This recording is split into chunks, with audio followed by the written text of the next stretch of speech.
So I'm reading an incredible book at the moment, Unlimited Power by Anthony Robbins, or Tony Robbins as he's otherwise known.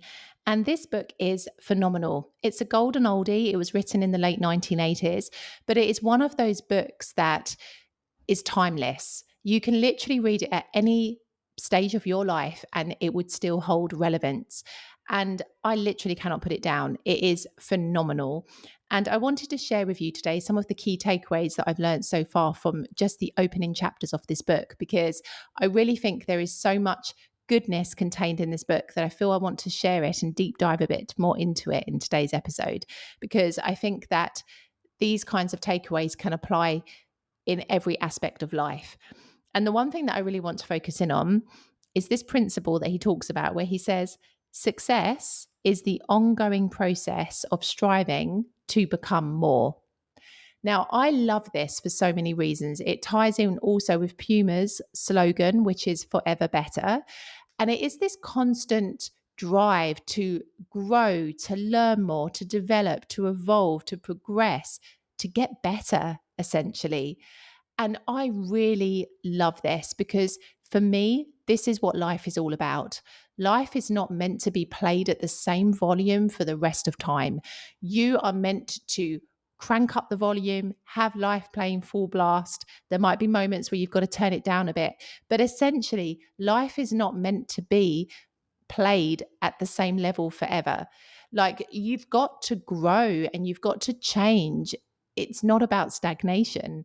And this is the key to success, really, in any aspect of life. It's that ability to want to constantly improve yourself and to develop and to learn new things, regardless, in a way, of your situation, your circumstances, and your surroundings.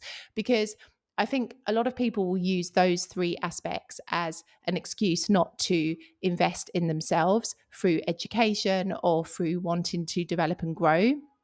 But there are plenty of free resources available to people that can help them to develop new skills and learn new behavioral techniques and, understand themselves a bit more, that I kind of feel they are very empty excuses nowadays, primarily from people who just don't want to put the work in and the effort in, essentially.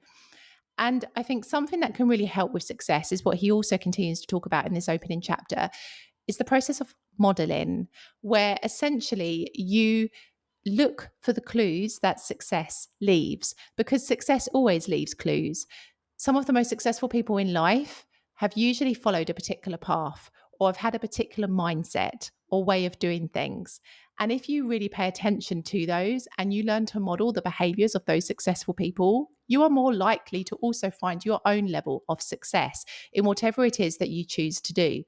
And I love this because I have to be honest, living here in Palermo in Sicily, I don't really have many people around me who kind of inspire me in the same way that, I don't know, people on YouTube inspire me, or books like this that I'm reading inspire me, or even like people that I used to know back in the UK who used to inspire me. I don't have that same level of inspiration here in Sicily. And so it is about finding those people wherever they may be, because they're not necessarily going to be on your doorstep. They could very well be somebody who you'll never physically meet in real life, but it's about finding those people wherever they are and learning a bit more about them. What makes them tick? What are their beliefs and values? What are their processes? What are the things that they really hold with importance? And what are the things that they kind of don't pay much attention to? Like, what is it about them that makes them successful? And really studying those people and really emulating and modeling the behaviors that they have to kind of guide you on your own journey towards success. And I think this is super important for mindset as well, because he also talks about in this book, I am just finding the part of the book where he says that people love to talk, right? And I think this is the key thing, because what you find is people always have kind of things that they want to do in life. They always have dreams and goals and desires and things that they might want to do. But a lot of the time it's just talk, and it's not necessarily anything that they are going to follow through on. And what he talks about essentially is this difference between the few who do versus the many who talk. And it's this, because action is essentially the crux of achieving the things that you want to achieve in life. It's action. It's taking the action.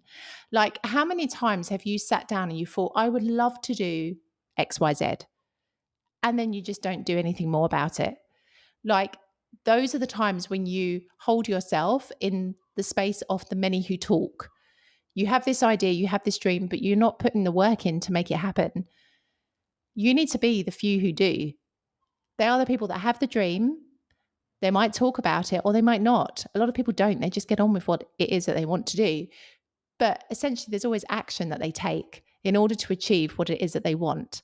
And I think this is so important to remember, particularly if you have a big goal. Maybe it is to move abroad, come to Italy, maybe, or maybe it's just to start a business, or I don't know, a YouTube channel, or write a book, whatever your goal might be. You've got to remember this. It's super important. You've got to put the action in. And it might mean that you take a different path to the people around you, because for many people, they don't understand this concept of hard work, discipline, putting in the hours. They'd rather be, I don't know, down the pub, at the beach, relaxing, chilling, watching TV, watching Netflix, whatever. But essentially, when you know, success is something that requires balance, for sure. It's not about burning all your bridges and just focusing on one thing, but it is about putting the work in and finding your passion and learning to improve yourself. This is the reason why I don't watch normal television here. It's not just for the fact that I'm in Italy and I don't get to see my normal shows. I don't even really miss any TV shows from the UK, to be honest. But also it's the fact that when I have some downtime, I'm usually either reading something inspirational or I'm watching some inspirational content on YouTube. I'm constantly feeding my mind. And this is the key. The key to success is to constantly be priming yourself, helping yourself to grow, to develop, to learn new skills. And I think this is the biggest thing that I have taken away from this book so far. Like, less talk, more action, and just committing to the journey of constantly improving. I will see you in the next episode.